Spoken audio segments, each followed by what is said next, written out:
They did an ultrasound, and it was the weirdest thing because this team of people came in and said, we think this is cancer. Jenny Davis was just 41 when she was diagnosed with triple-negative breast cancer, an aggressive cancer that's tough to treat. There's definitely a standard of care that they do, but there's not as many options. As a nurse, Davis knew this wasn't good.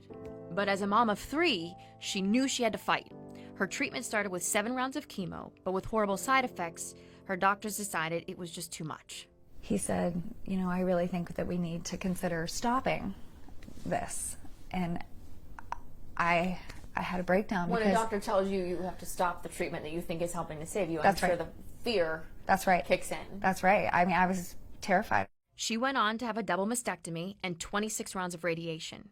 But Davis wanted to do more. And triple negative comes back with a vengeance when it does, and it comes back at a high rate. Every day I thought it had come back, you know, if I had a headache or I slept wrong, or I was adamant that it had come back or was going to come back, you know, and that space is not a good place. So she decided to participate in trials. Her doctor mentioned a new breast cancer vaccine that was finally ready for human phase. So when this came up, sign me up.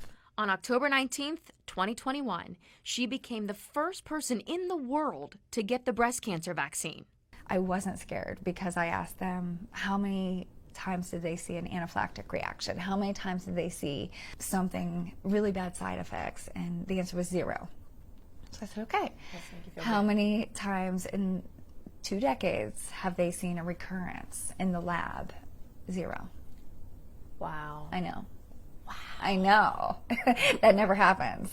Davis had a total of 3 shots, each 2 weeks apart. Since then, 19 others have received that same vaccine. So far, it's working for Jenny. Now, that vaccine taught my body to identify those cancer cells and destroy them before they become a tumor. I mean, my body doesn't even know that it's doing it.